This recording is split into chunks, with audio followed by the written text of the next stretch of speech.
Good morning, good afternoon, or good evening, my dearest Arthur and all my wonderful peeps. How are you today?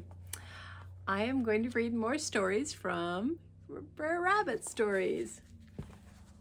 The first one today is Brer Rabbit and the Honey Pot. Brer Rabbit was peeking through the grass one day when he saw Brer Bear walking down the road. "I'll have a look inside Brer Bear's house," said the little rabbit. "There might be something nice to eat there." He hopped along and, finding the door open, crept inside Brer Bear's house. "Only bread and cheese on the table," grumbled Brer Rabbit. "I don't want that. I wonder what he keeps in the cupboard. Perhaps some lettuce or carrots, or maybe even a bag of oats." Standing on a stool, Brer Rabbit opened the cupboard door. "Humph, nothing but cups and plates," he muttered.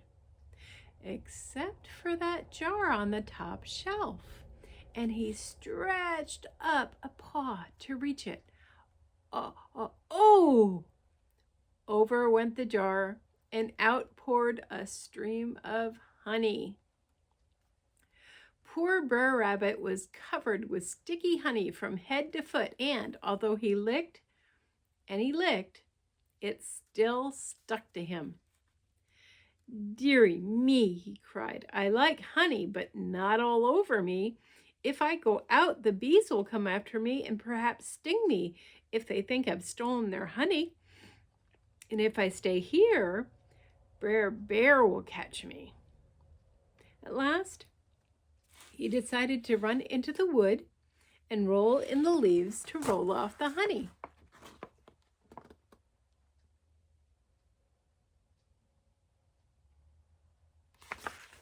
I don't think the honey will roll off.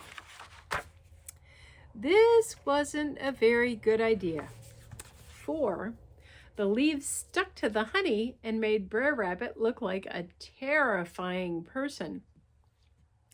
But when he saw that the other animals were frightened of him, he thought he might be able to scare his old enemy, Brer Fox.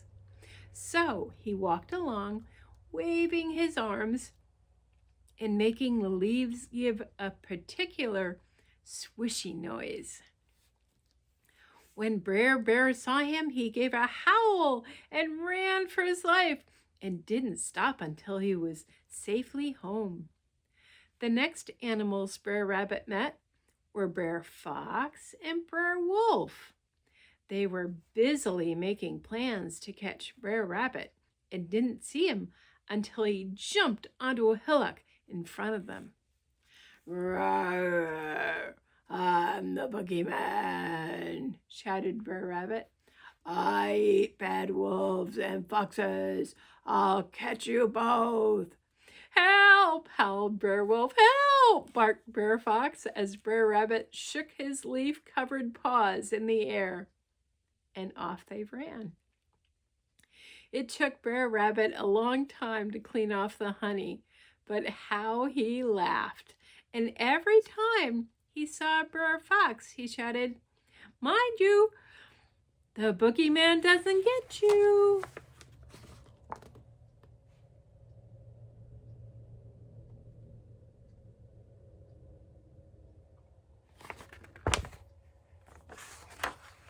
Our next story, Brer Wolf Breaks the Law.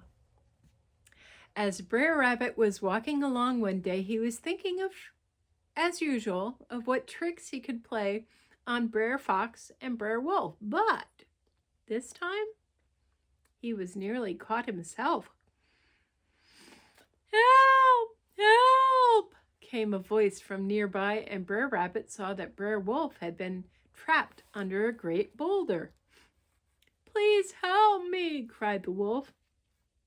"Give the boulder a push and set me free." So Brer Rabbit, feeling rather sorry for the wolf, although he didn't really like him, gave the boulder a mighty heave, and out crawled Brer Wolf. But instead of thanking Brer Rabbit, Brer Wolf seized him by the ears and declared he would have a rabbit pie for dinner that night.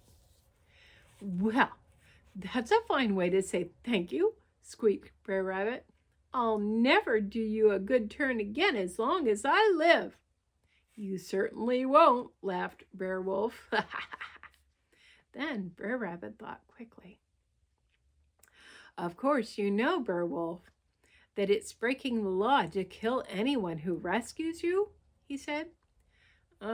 No, I didn't know that," answered Brer Wolf doubtfully. "Well," said Brer Rabbit, "we must ask Brer Tortoise. He's an expert on these matters. There'll be trouble for you if you are proved wrong." So Brer Wolf agreed to go to Brer Tortoise's house.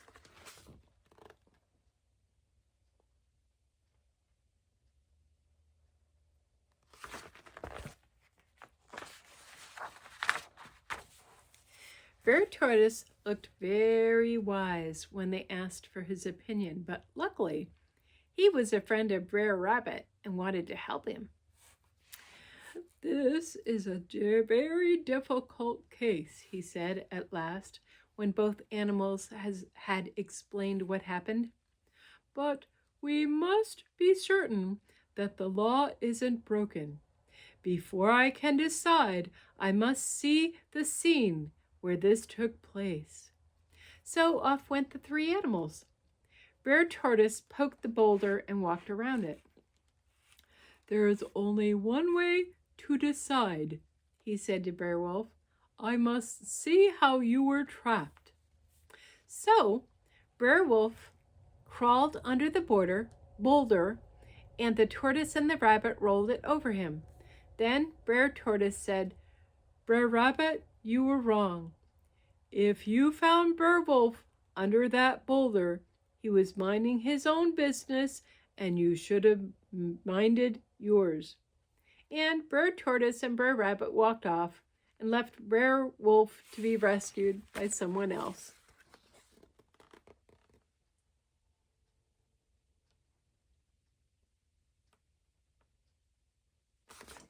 Hopefully Brer Wolf learns his lesson. And that is all our stories. So you all have a great, wonderful day. Enjoy yourselves, and I will see you tomorrow. Love you all. Bye.